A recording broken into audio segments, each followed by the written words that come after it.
red dot go on. There you go. Okay. I forgot the episode already. 15. Okay. And it's Sasha Larkin, right? It is. Okay.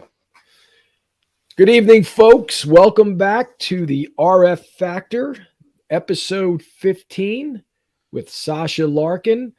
It's Pete again and me, Ray, and we're looking forward to this conversation with Sasha. But before we begin, Pete, how you doing? Good, Ray. How are you? I'm doing fine. Anything you want to tell us, Pete? Oh, you know what?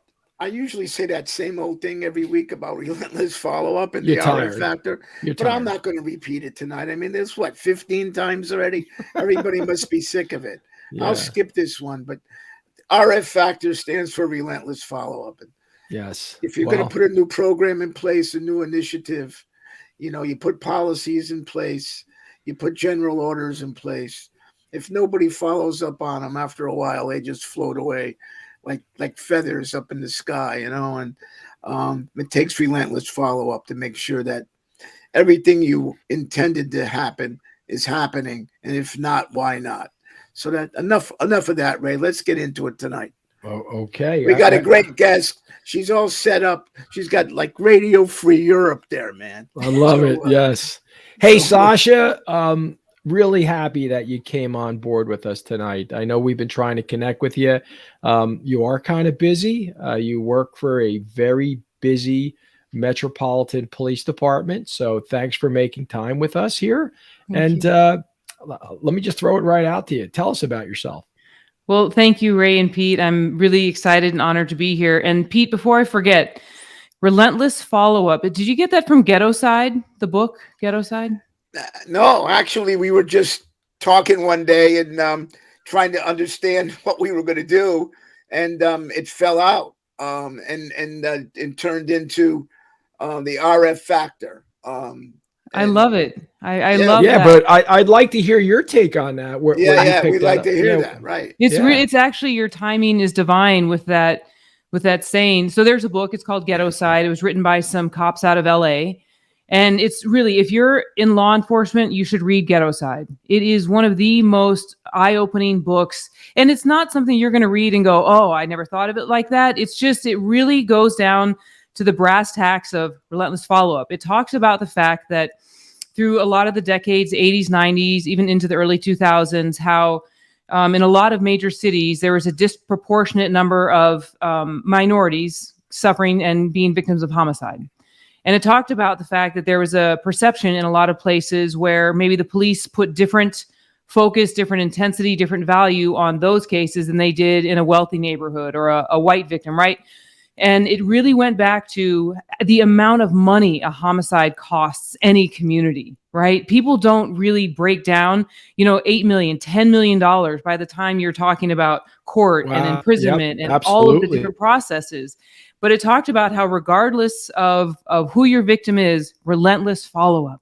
That's the magic, right? When something happens, maybe a homicide or a stolen car, the way to solve that crime is relentless follow-up. The way to make the community feel valued, relentless follow-up. And it's you just hit the nail on the head with your opener, Pete. It was brilliant. And what your remarks are so timely and appreciated, because putting ourselves in the place of a survivor of a victim of gun violence or a victim of any murder or of any crime for that matter. The last thing you want to do is turn on the TV and hear somebody standing up there saying, on this case, we're going to leave no stone unturned. We're going to, all hands on deck. And you're going to say to yourself, nobody ever said that about my case. That's right. And the distrust that generates. I think you hit the nail on the head. I'm going to read that book before we leave. I've got to write that down, but I think that we're all on the same page here. Yeah, absolutely. And it's, for us in Las Vegas, relentless follow-up has become culture. The Sheriff Joe Lombardo, he came across this book. And if I remember the story correctly, I think his wife, who's a brilliant woman, gave it to him and said, hey, you got to look at this. And once we read it, he started putting it on all of our promotional exams. So if you have any sort of rank on our agency, you've read Ghetto Side. Yeah, you've been tested on it. And it's what we say, right? It becomes, we really don't allow it to become cliche, because relentless follow-up has to mean something. It can't become white noise, right? To your point, you don't want people to hear it and go, oh yeah, not on my case. No, on every case, right? And what we've done is we've really taken a culture, because if I can have bragging rights for just a half of a second, I do not work in homicide, but our homicide section has a 92% solvability rate this year. Outstanding. Which is, right? Yep. And we're at 131 homicides today. And of that, we're at a 93% solve rate, which is due to relentless follow-up, right? Not because we're any smarter by any stretch of the imagination, but because those cops, those detectives have that culture ingrained in them, that relentless follow-up. But it's also true on a shooting where the victim doesn't die. Because the reason victims aren't dying all the time is because modern medicine is amazing.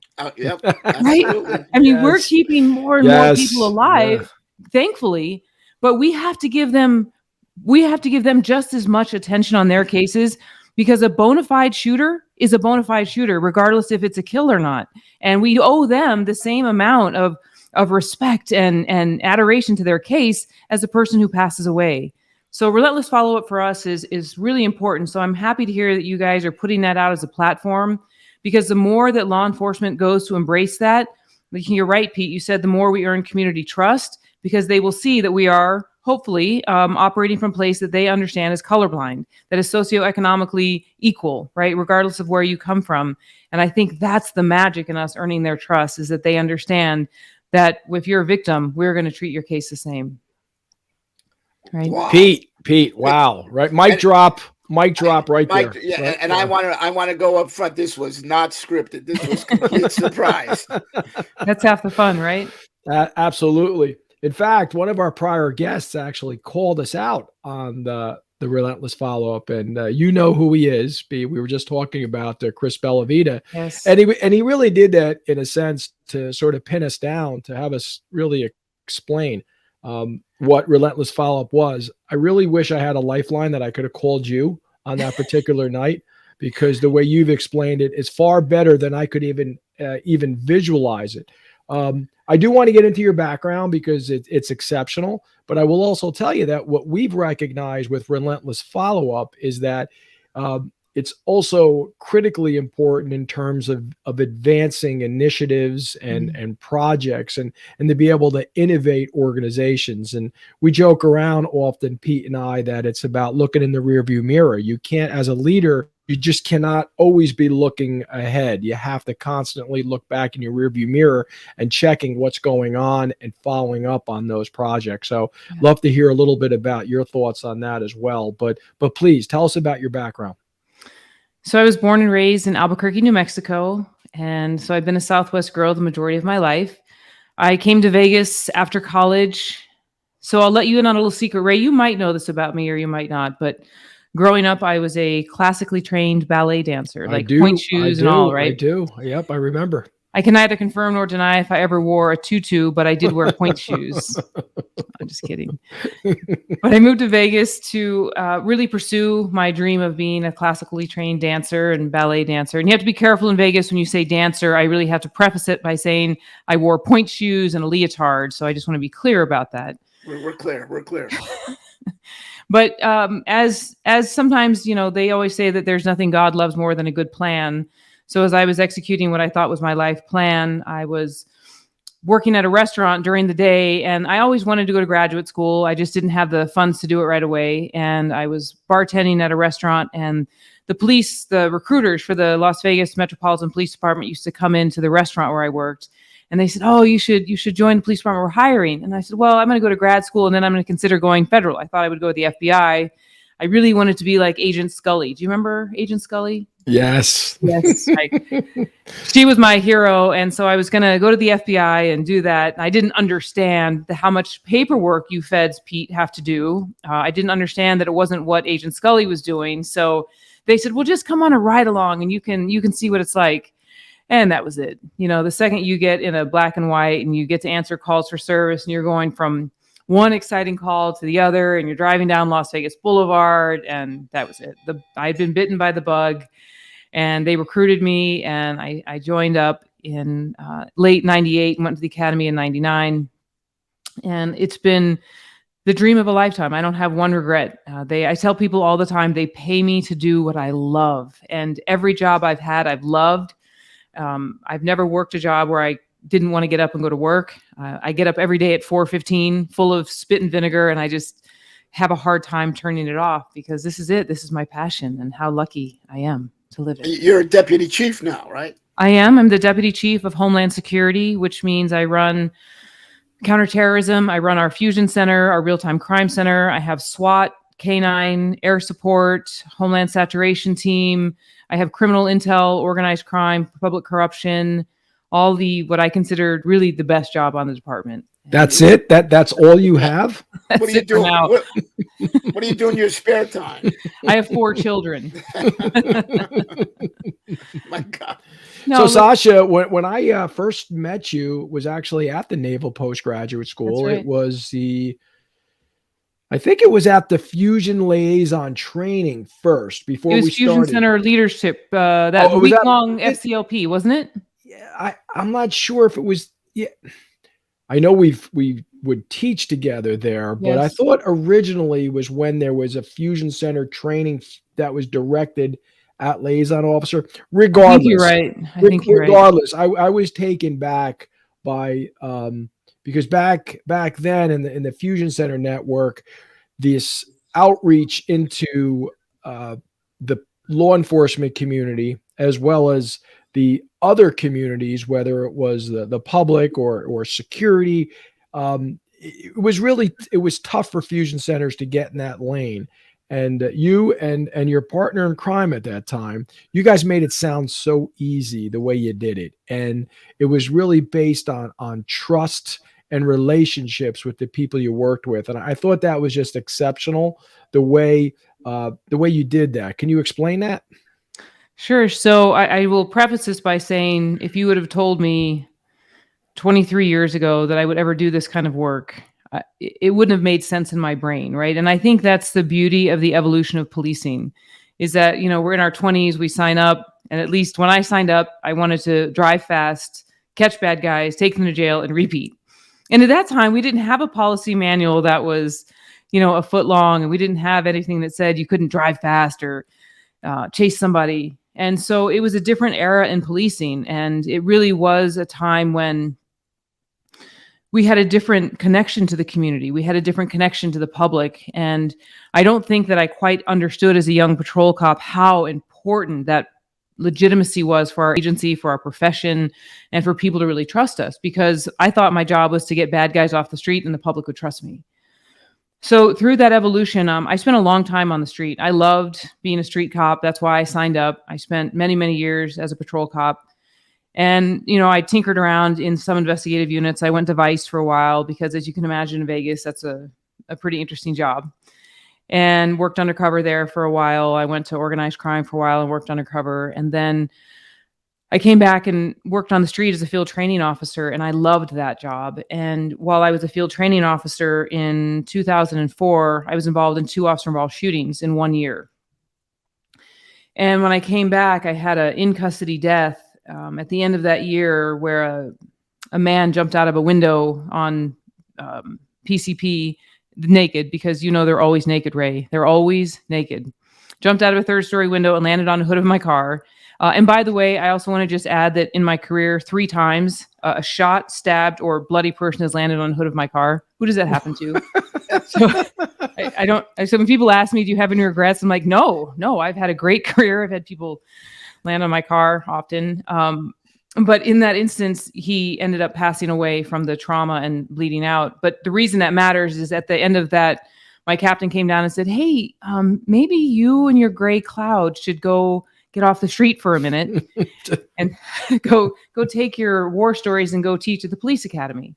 So I went to the police academy and was an instructor up there for almost 3 years, which was what a great job. They paid me to tell my war stories, work out, and yell at people. Greatest job, right? And then I promoted out of the academy to sergeant, and therein really is where my ability to connect with the community started. I worked as a sergeant in a mainly African-American neighborhood, very impoverished, Section 8, government subsidized kind of a space. And at the time, this area was the most violent area in the state of Nevada, with more homicides in 1 square mile than any other place. And we believed at that time a lot of what the broken windows theory, right? As you can remember, like Bill Bratton really made very famous. And we really thought that if we arrested everyone, jaywalking, littering, that they wouldn't be on the street to commit the bigger crimes. So that's how we policed. But what happened was, in that net, we took a lot of good people to jail. And we started to erode public trust. And they started to not trust us and not like us. And homicides went up. And so we really had to do a self-evaluation of what were we doing that was causing this. Well, the happen chance for me was I was running a unit in this neighborhood. Of course, and I'm a Hispanic female, but my cops were all white. We had one African-American guy on my team, and we were trying to figure out how to make a dent in this high crime neighborhood and earn public trust. And we were doing foot patrol, trying to get out, using the New York model, get out of our cars and talk to people. Really, it's not revolutionary. You guys have been doing it back east for years, but we removed that barrier right of the car. And so we started walking around talking to people, and we ended up figuring out that we had no idea who made up our neighborhood. We had a gross assumption of who was there, but we hadn't really taken the time to do a full assessment. So that was mistake and lesson number one is, you can't police a community that you don't know who makes it up, right? And especially as a supervisor, right? I was the sergeant and I didn't know who made up my neighborhood. Well, in the neighborhood, there was 2 mosques. There was a Sunni mosque run by a former Black Panther out of Chicago. And most of them were, not all of them, but a good number of them were ex-felons or had been incarcerated. And they had called themselves a revert mosque, which means they believed they were born Muslim, but lost their way and then discovered Allah while incarcerated and reverted back to their original birthright. And about a mile down the street was an NOI, or a Nation of Islam mosque. And the 2 of them didn't necessarily get together, and nor did they get along. So that was a really important nugget for us to understand, was we were policing a neighborhood that had a very strong, and by the way, there was a Christian church on every corner. There's probably 80 little churches in this small neighborhood. So here you have a neighborhood impoverished by crime and poverty, yet trying to steep themselves in religion, regardless of what flag they fly as far as religious banner. And we, the police, had zero connectivity to any of that. So that was really how it started, was doing foot patrol, walking by this mosque and going, my guy's asking me what that was all about. And I didn't know anything about Islam. And I'd never really thought much about it. I was raised Baptist and Catholic, and then started teaching yoga at a young age and knew everything about Hinduism and Buddhism, but didn't know much about Islam other than what Fox News told me after 9/11. And I think that was something that the majority of the American public suffered from, right? We knew that they flew planes into the Twin Towers, so Islam bad, right? We didn't know. I didn't really expand my horizons past that. So learning that I needed to understand the depth, the true intricacies of this religion, of this culture, of this community, was a big slap in the face, because once we peeled the onion back and we started to develop relationships in this mosque, just by walking by and saying hello, it became probably one of the strongest community relationships we have to this day. There's not a mosque in Las Vegas that we don't have connection to the imam, to the community directors, to the community. We go to Ramadan every year at all of the mosques. Whatever they need, they are connected to us, the sheriff, all the way up. And that was probably the blessing of my career, was learning how powerful that was to have that connection. And not just in Islam. This was 2008, 2009 that this happened. And that was the birth of our Fusion Liaison, our terrorism liaison program, was we started to develop relationships. They started to want to be connected to us. They started to want to share information. We wanted to help their community be better and stronger. And from there, that's how that was born. And then when you and I saw each other at NPS, it was 2011, 2010, 2011, I'm guessing. And in 2012, if you remember, October of 2012, there was a shooting in Wisconsin. Oh, yes. Right? At the Sikh temple. Sikh temple. And the sheriff at the time called down to the fusion center. Actually, just to interrupt you a second, we actually had Jason Smith on early in our podcast, and he was involved with that. So it's an amazing story. I've heard that. I'm not sure if it was him that told it, but I've heard that story about what they went through that day. Mm-hmm. It's really remarkable. And when the sheriff called down and said, "Hey, you guys do that religious outreach thing, go over to the Sikh temples and make sure everything's okay." And we went, "We have Sikh temples?" Right? Because we were so focused on developing this relationship within the Muslim religion that we hadn't really expanded past that. And that was probably eye opener number 2 was if you're going to do community-based work, it has to be inclusive, not exclusive. And so we decided that we needed to go figure out who made up the entire community, not just our section. And that's when they put us in the Fusion Center full time.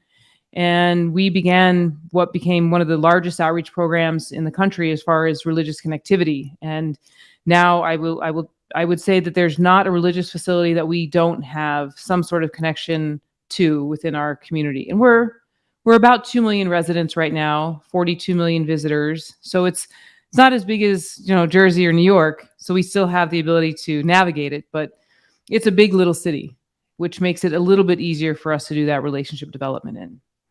Right. But that's the beginning of it. That's really how it started. And I think that what made it successful, part of it was force of personality, because the guys I had working with me loved the work and they were passionate about it and they liked learning about culture. It's not work that you can be voluntold to do, because it will push your bounds of comfortability from the things that you learn to the foods that you'll eat and the people that you'll meet. So it really has to be a love for people and understanding what makes them tick, regardless of where they come from or who they bow their head to. I know you get that. So that was the beginning of it. Tell us about your theory on command presence. Command presence. So look, I have the ability to navigate this career in this shell, right, as a Hispanic female. And I don't think it's good or bad. I think that going through policing as a woman is neither better nor worse than it is to go through as a man. I think that there's different strengths and different abilities that I have to navigate it. And I've really tried within my career to focus on those strengths and not dwell on my weaknesses. Command presence for me was having the competency, may it be in defensive tactics or knowing the laws or whatever it is, having competency first, understanding what the process was, understanding what my job is. So I show up out there on the street with confidence, with the ability to know what it is that I can and should do in a situation. The second part of that is knowing that my training is up to date, right? I told you I get up every day at 4:15. I get up and go to the gym at 4:15 every day. Not because I have to, or someone tells me I will, or even because there's any monetary incentive. It's because I know that the person that's out there on the street that wants to kill me is up working out, maybe in prison, maybe at their house, but they're up training at some point. And the other part of that is that my children see me have that routine and see me training. And so hopefully that will become a part of who they are, and understanding the discipline that it takes in order to be healthy and squared away and have that confidence, that command presence. So for me, command presence started early in my career because as you can see, my hair is very long. It almost hits my natural waist. And before I became a police officer, I told you I was a ballet dancer. So my hair was about the same length. When we went into the police academy in the late 90s, we had to shave our heads. And so I wore my hair about a half an inch tall and then shaved over my ears and shaved over my collar. And it was a little bit longer than yours, Ray, but it wasn't my favorite thing to do. As a matter of fact, it was ego crushing. It was very, very difficult. But what I knew was I was never going to quit because they took my hair. And I was committed, not only because I loved this profession, but I was committed that, yeah, you know what? I can do this for all of these other reasons. So it was in that moment that I knew that when I showed up on a scene, the bad guy was making they were having a few thoughts. The bad guy is usually looking at us. Can they outrun us? Can they outfight us? Can they outsmart us? Right? So it was my job to show up. The first judgment is it's human nature, right? We make a snap assessment of someone. May it be if we're dating them or if we're in a work capacity, we automatically size each other up as human beings all the time. Could I take them out? Could I outwit them? Should I date them? Am I attracted to them? Right? We make all of these unconscious or maybe conscious decisions. So what we learned early on was I was never going to be the biggest, baddest, fastest, strongest, but I was going to show up and I was going to be competent. I was going to know what I was talking about. So the bad guy wasn't going to outmaneuver me with wits. I was going to show up in shape with my boots shine, my uniform squared away, my hair high and tight, because they weren't going to find a chink in my external armor. And the last part was that I had to show up with that sense of I'm leaving here in one piece and going home tonight. And you're either going to jail or we're going to leave here peacefully together, but I'm going home. So how that happens is up to you.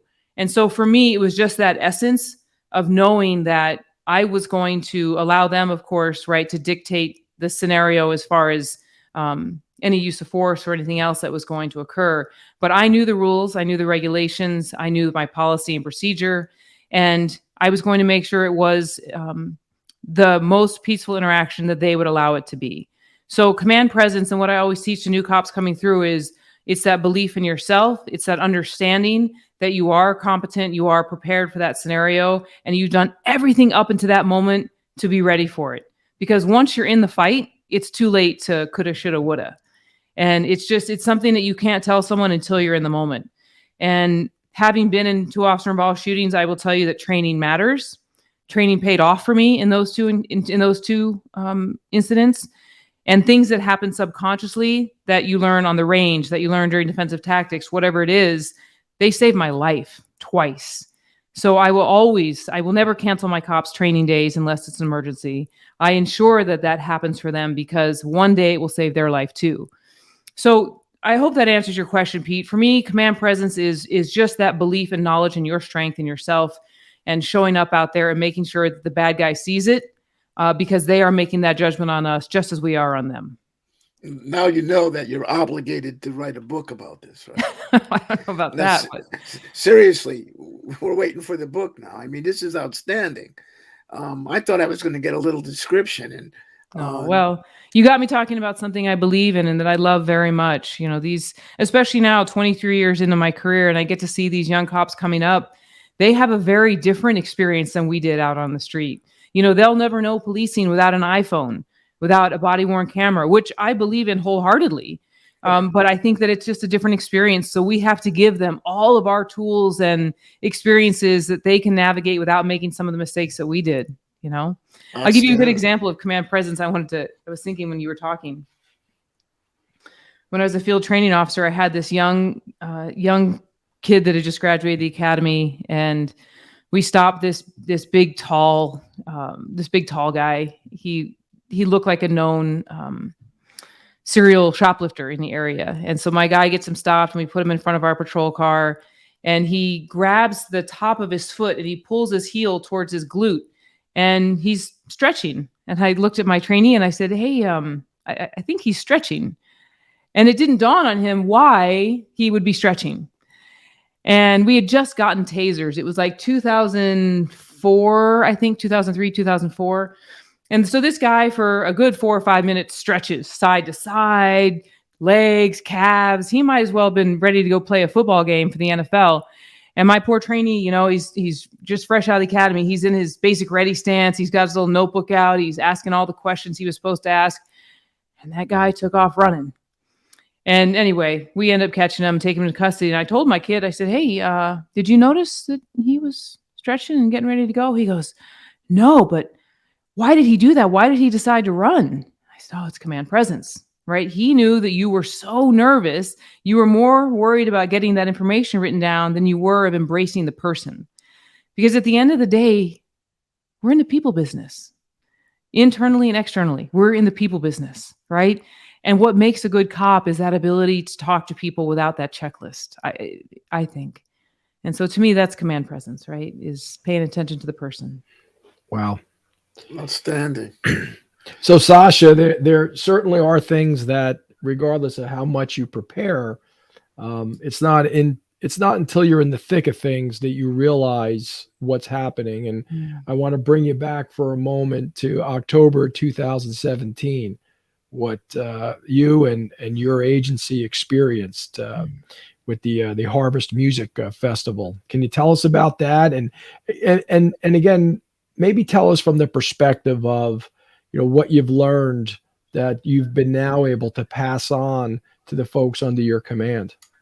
And it's such a wide answer, so I'll do my best to narrow it down in a few different lanes. The first is, you're right, Ray. That's not in the manual. Mass shooting is not in the manual where you're able to refer to it quickly, especially something like that. I think that maybe in New York, you guys prepare for it differently because of 9/11 and because of your experiences. You've had football teams and baseball teams, and you've had the New York City Marathon. You have these things that bring in the ball dropping, right, at New Year's Eve. You have all of these things that prepare you for the thought of a mass casualty event. Well, even though we have 42 million visitors a year, and we have the Las Vegas Strip, and we have New Year's Eve, and all of these things that bring large groups of people together. When I really think back after a career in Homeland Security, I don't think we ever thought maniacally enough. I don't think that we ever thought about an open air country music concert and somebody going up to the high rise of a hotel across the street and opening fire. And I think that the biggest lesson for us was that we had to remember nothing is out of the question anymore. When we talk about countering violent extremism or terrorism or any of the acronyms that get brought up now as it relates to these active shooter events, we can't think maniacally enough. We can't close off any options, and we have to start thinking and opening our minds to the possibilities that anything is possible now. And if we really look at the scope of what is happening around the world in the last 5 to 7 years, it is these smaller single person attacks, right? We're not looking to dismantle a full cell anymore like we were in the early 2000s. We're looking at lone wolf actors or single shooters, just like Stephen Paddock was at the Route 91 festival. Stephen Paddock was someone that had not been on our radar. He had no criminal history. He was not in debt. He was not crazy. He was not a drug user. He wasn't an alcoholic. He was none of those things. He hadn't done anything to show up on any police radar. He didn't live in the city of Las Vegas. He lived just on the outskirts in a little city that we call Mesquite, just a less than an hour away from here. So there was never a time when he had even been a part of a SAR, like a suspicious activity report or anything.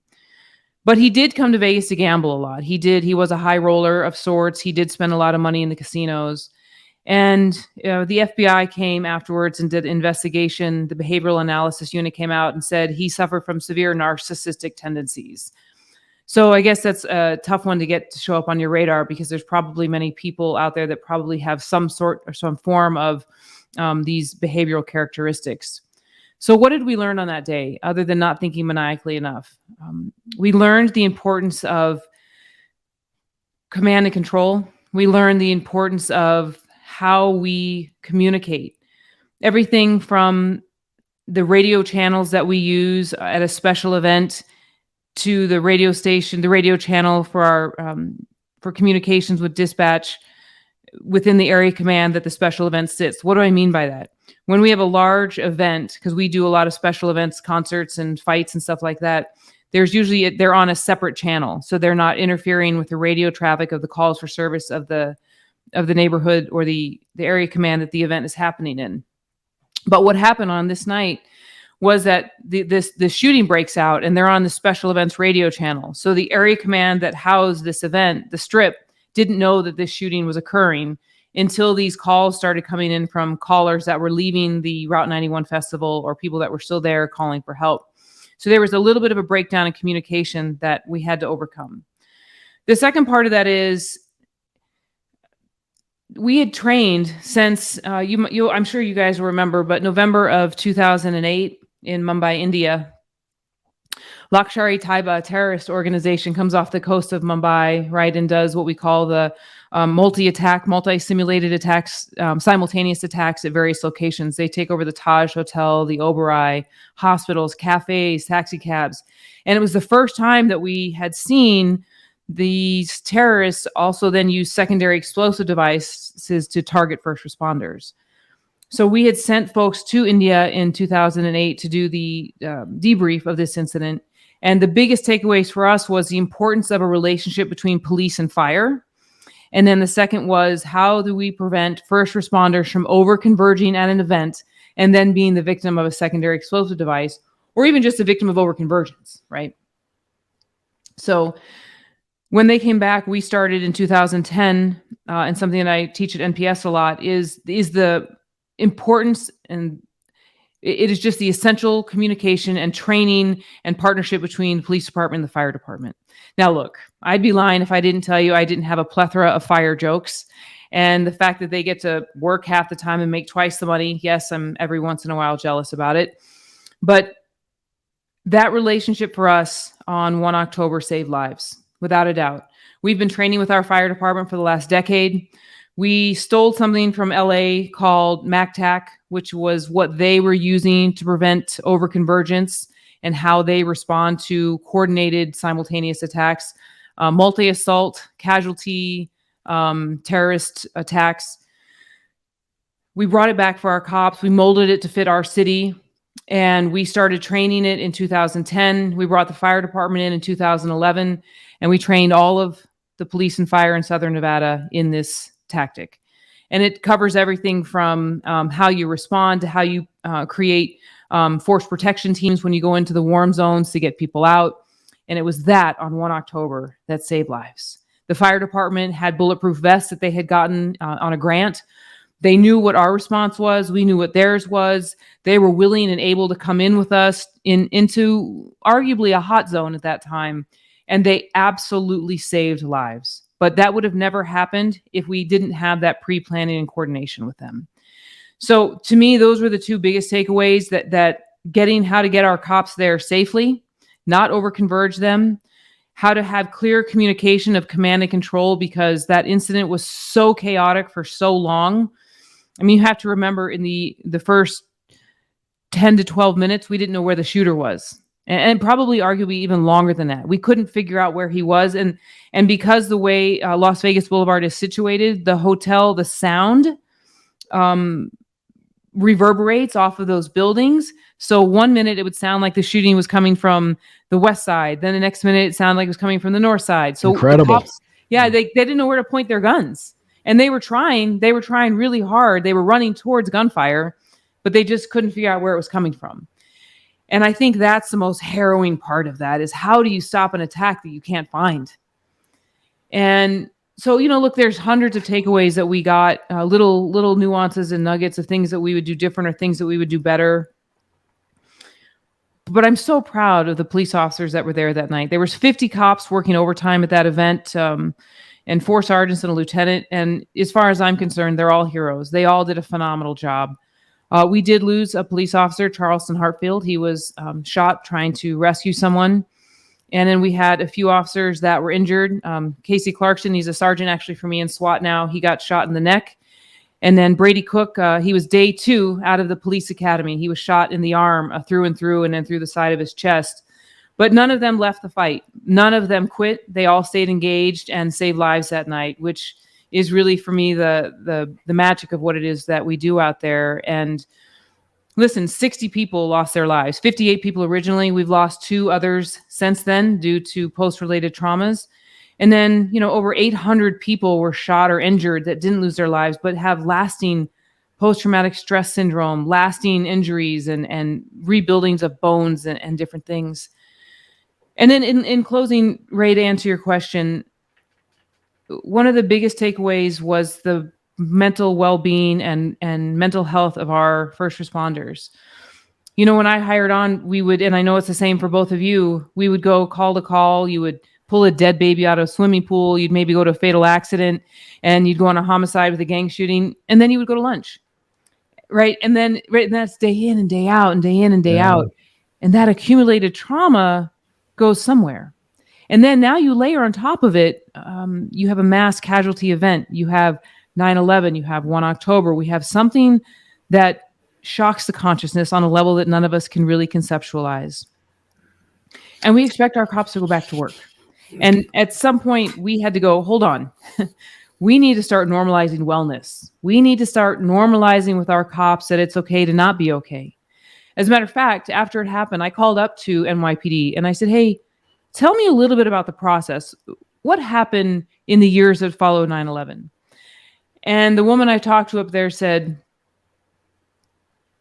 you won't begin to see the effects of the trauma for 5 years. And in 10 years, you'll start to see suicide and divorce rates go up. She said, for us at the 15-year mark is when cancer started to soar and we started to lose all of our folks. She said, right now, you'll get the onesie twosies. She said, but you won't really see the full effects of it for a decade. Wow. Right? So how do you prepare? How do you prepare your cops? And in that decade, they're going to go on homicides and dead babies and fatal accidents. And how do we ensure that they have a healthy 30-year career and enjoy their retirement for more than 6 months after they retire? To me, that's the biggest takeaway. Put the tactics aside, right? I think that we can figure out how to navigate the tactics, but we're in the people business. We got to take care of our people. You start today. Yeah.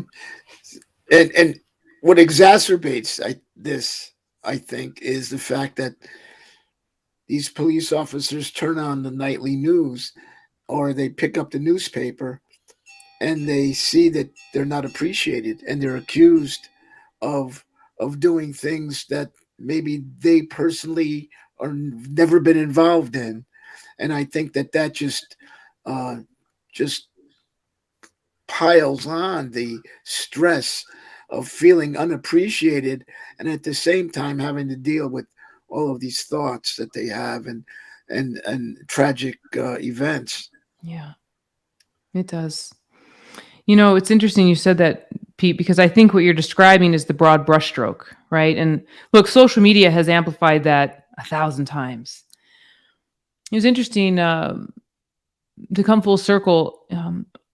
July of 2015, Orlando happens, right? The mass shooting at the Pulse nightclub.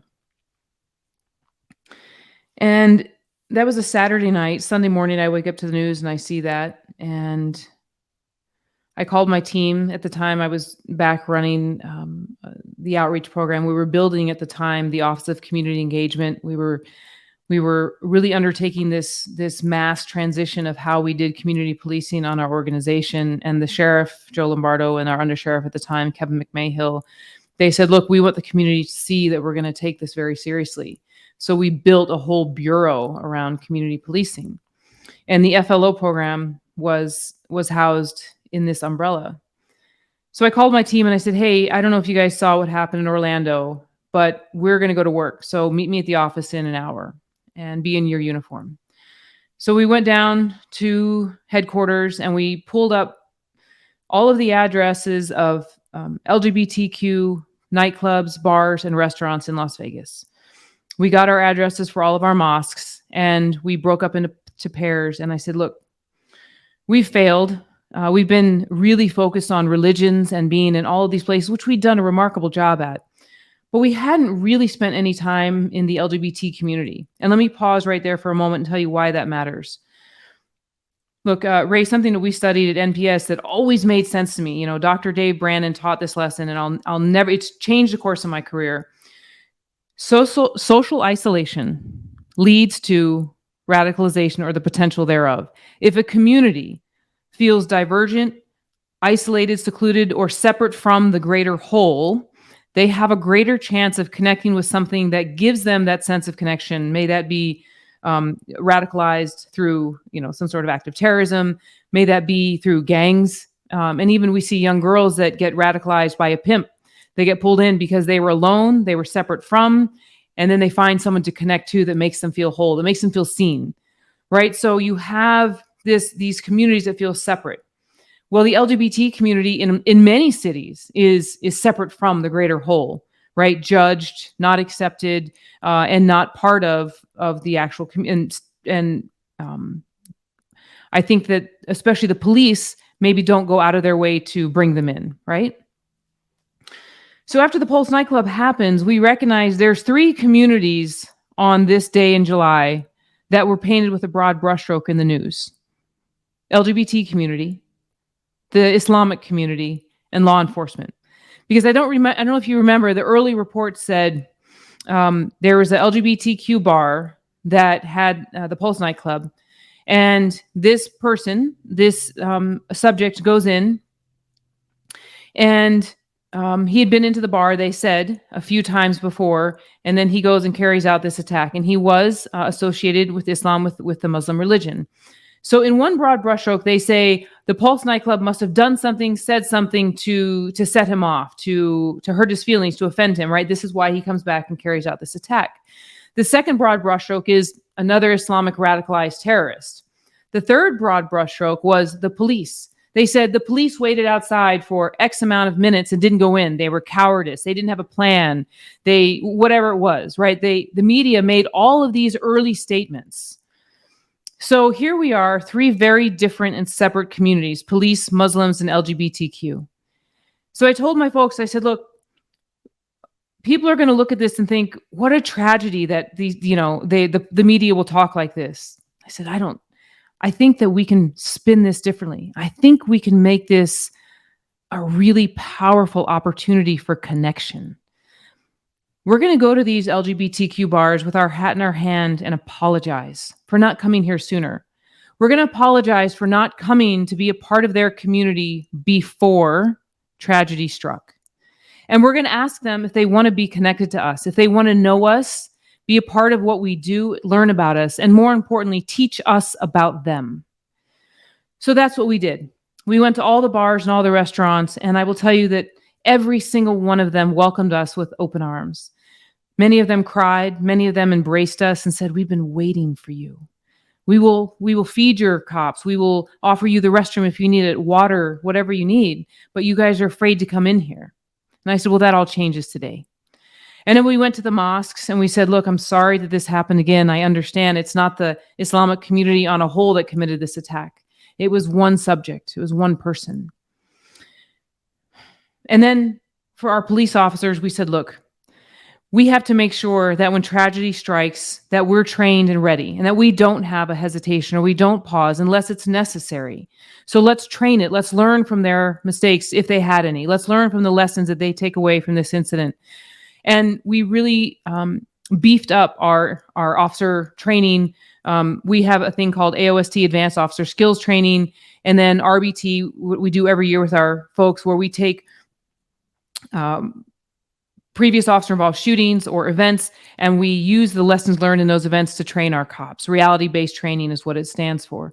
And so we took a lot of those lessons and we incorporated it and we trained it and we worked with our supervisors on how we have command and control of something like that.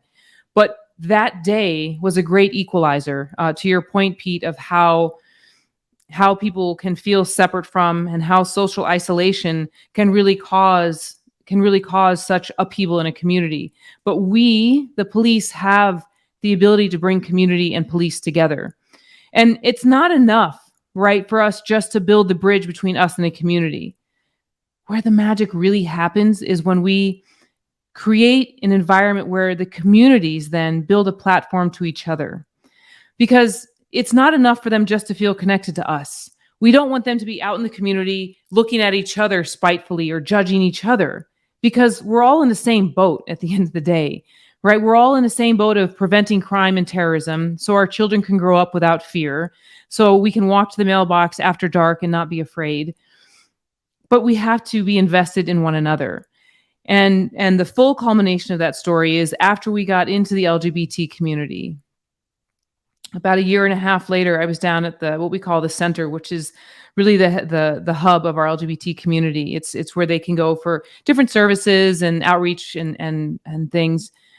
And in the back room, I walked in and the manager said, "Hey, Sasha, you have to come see the magic that's happening here tonight." And it was during Passover. And we have a very, very large Jewish community here in Las Vegas, which is such a blessing, really wonderful community.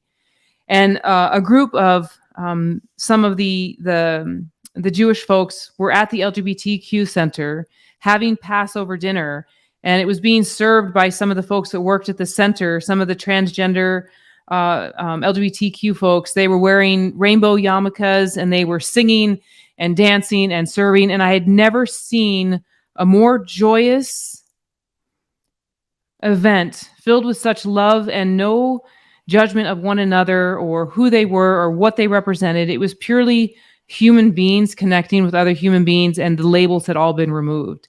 And you want to talk about a mic drop moment. That was one of the biggest mic drop moments of my career, was to see human connection at the grassroots level that would have never previously happened without some of that work. And so at the end of the day, that was a win for us. And if we can share any lessons with the rest of the country, it's that build those platforms for people to be people and remove the veils of labels so they can just celebrate. You know what I'm finding that it's so intriguing in this discussion today is that, we've had guests on representing law enforcement across the country. And what you're describing today is where you're looking across the country. You're looking at how your problems are their problems in other cities and states across the country, how your solutions aren't necessarily homegrown. Some are, but you have no qualms about borrowing someone else's, which is something that you don't see very often. This idea of police and fire training together to respond to a dangerous event.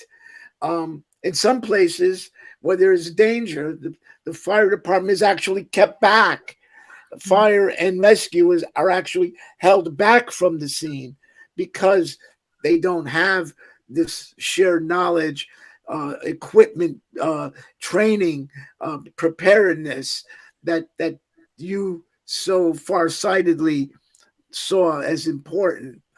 So we've had people on here that have been to the Pulse nightclub shooting. We've had them handle the Amish children, school children massacre in the Pennsylvania Dutch country in Lancaster.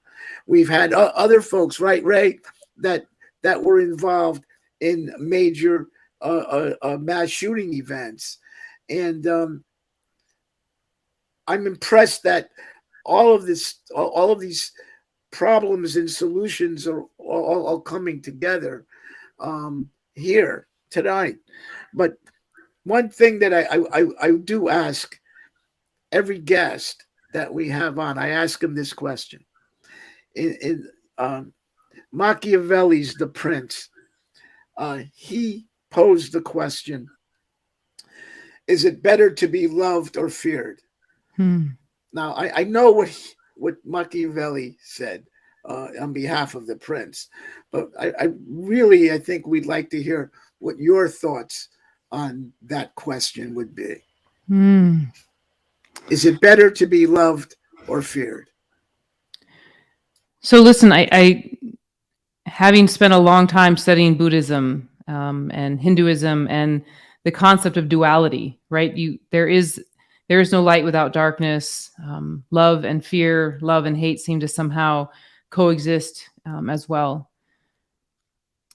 I think that there has to be an understanding of consequence. And if that's fear, then I guess that there has to be a sense of understanding that consequence is meant to modify behavior. And that is both within any organization and within a community.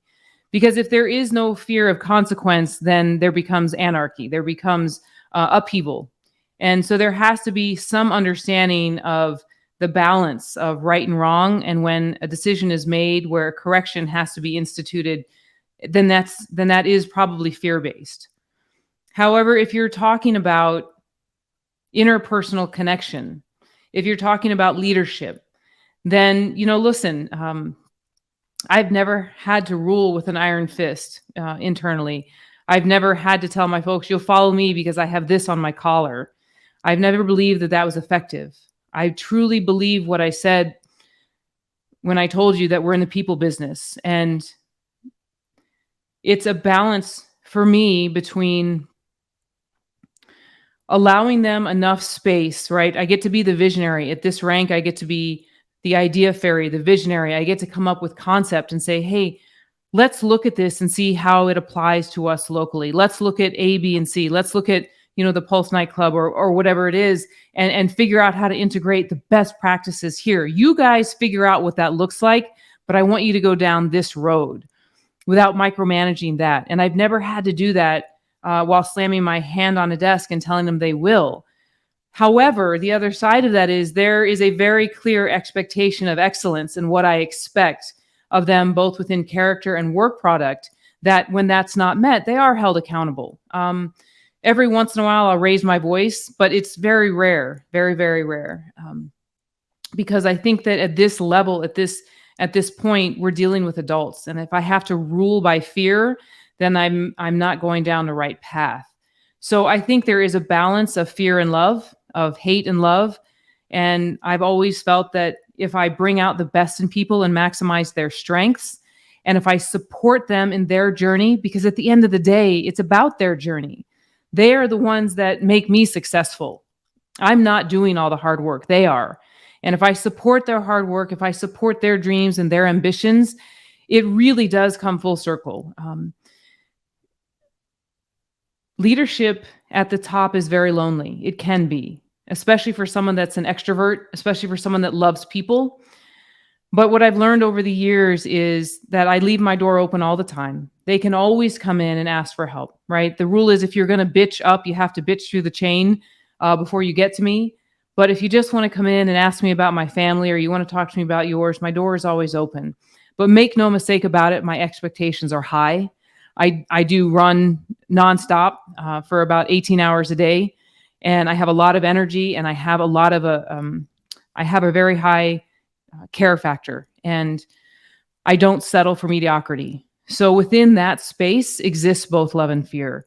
But I think the fear just comes from an understanding of what the expectation is and knowing that you need to meet it. But hopefully I can get people to meet that expectation through inspiration. And whenever I drill down my leadership qualities, and there's a bunch of different work that we do to find out what is that your chord, your leadership chord. Mine is to inspire. And that's how I lead, is to inspire other people, to inspire greatness within them, to find what it is that makes them tick and help them reach that. And so I guess my answer is both, Pete. A better answer I've never heard. So I don't think you read the book. I think you wrote the book. You just got me talking about what I love. So it becomes, look, I've never had a greater honor than I do to serve. And I mean that in the most non-flowery way. I love it. Right, Sasha, I love it. I've known you for a long time, and you are one selfless character. Thank you. Thank you for your service. Thanks, Thank you for caring more about others than yourself. So thank you. So I have one final question, and that really is about others. So I'll just put you in a really quick scenario here. You're about to get on an elevator, and it's just you and a young officer. Actually, it doesn't even have to be an officer. And they turn to you and they say to you, and you only have a short 2-minute trip. You're going up the elevator. What are you going to impart on them in those 2 minutes about how to become a leader? Whether it's something they should be reading, whether it's some advice that you're passing on, or it's some experience that you've learned. You only have 2 minutes. Okay, deal. I tell them this is the greatest career in the world. You will never be sorry if you follow your passion. I've never regretted signing on the dotted line, and I've loved every day of this job. The important part is to have balance. You have to find balance. And it's probably the question I get most often asked is, how do you balance it all? The truth is you have to prioritize, which is why I get up early in the morning and go to the gym, because I have to take care of me. Because the truth is when I get home from that hour, I'm a nicer person. I have a more clear head in order to focus and make decisions from. I've been an avid meditator for the last 25 years. I told you I've done yoga for a little over 25 years. So the ability to come in and still my mind, I start every day with that moment of gratitude, because not every person gets another day in the world, right? Every day that we're given is a blessing. I bow my head every day and I say, thank you. Thank you for giving me another day, another opportunity to serve. Please just fill me with your wisdom and your strength to make those decisions, even when they're unpopular. That gratitude then sets me up to start the rest of my day. And I start the day with my family, with my children, just really remembering and trying to send them off with the same positive love. And that's what I would say to someone in an elevator. Have balance, right? Take care of yourself. Have an outlet. You have to have an outlet, because the years of compounded trauma is real, right? We all have some form, I'm sure, of PTSD, whatever label you want to put on it. But never forget that will manifest. Everything we think, do, feel, say, and hear manifests in our body on a very real level, on a cellular level. So if you don't have an outlet, that's where you get weight gain, alcoholism, right? All of the other things. So I tell young cops, have an outlet. May that be church, may that be the gym, may that be a counselor, or all of the above. Have an outlet. Have balance. Don't forget about your family, because long after your career is over and the wheel keeps turning, your family is still there. You have to find that balance between family and work. And the last thing is, I would tell them, follow your passion. Follow your passion, regardless of what it is or what you think other people think of it. Listen, there's been many times where people almost fell off their chairs laughing at some of the programs I wanted to start, and told me I was crazy and told me it would never work. And there's nothing that motivated me more than somebody telling me that'll never work. Right. And so I think that those are the lessons in maturity. And lastly, stay humble. In this career, especially as we step into leadership, listen more, talk less. Listen to your folks, give them the platform to shine, put them in the spotlight, be humble, and allow competency and allow your passion to really lead the way, and love every second of it, because it goes so fast.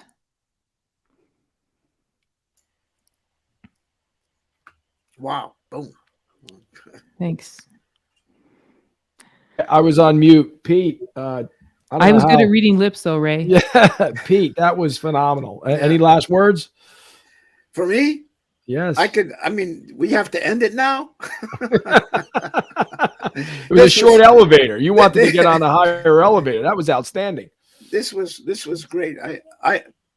I learned a lot tonight. I'll tell you that myself. But this was outstanding, Sasha. Thank you so much, and thanks for your service. I mean, this is outstanding. I was honored to be here with you guys. Honestly, I have the world of respect, Ray. I know we've known each other for over a decade, and I know what an amazing career you had running the Rock and doing all those things. So thank you for thinking of me, Pete. I'm so glad I got to connect with you.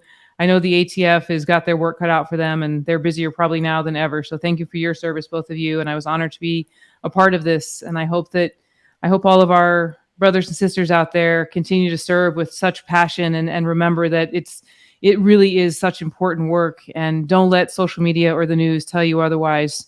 Lead from that place that is right, legal, lawful, moral, ethical, and you'll never be wrong. Hey, Sasha, you definitely need to write a book, and you need to get out on the circuit. Phenomenal stuff. Very inspiring. Thank you. Thank you, my friend. Any other place that folks can follow some of your work at? I know in the past you've done some charity or community work. Anything you want to mention here? At the moment, I sit on two boards that mean a lot to me. What I spend most of my time with, I sit on the board for Make-A-Wish, which I believe in wholeheartedly, and we've had a lot of cops whose children have been affected with life-threatening illnesses. And then I sit on the board for Girl Scouts. Girl Scouts changed my life as a young woman, and I spend a lot of time doing work for that, and being a mom of two young daughters. So that's where I spend my time, energy, and money. And I think that if you have those organizations in your community, I vouch for them and I recommend them wholeheartedly. And then, look, at the end of the day, right now, I spend a lot of time just trying to really educate folks on the importance of community building to prevent violent extremism. That's what we're working on. I'm on LinkedIn. That's probably my biggest social media platform. So find me on LinkedIn, connect with me, and I really appreciate this opportunity. Well, thank you. And folks, Thank you, Sasha. you'll get to see Sasha's bio on the RF Factor. Again, rffactor.com. Make sure you www.rffactor.com, and you'll get to see Sasha's bio as well. Sasha, I can't thank you enough. Thank Thanks you. for jumping on. This was an outstanding hour. Thank you. Thanks so You have a much. great Thanks night. for having me. All right, guys, I'm going to end the recording right now, and then we can just, that was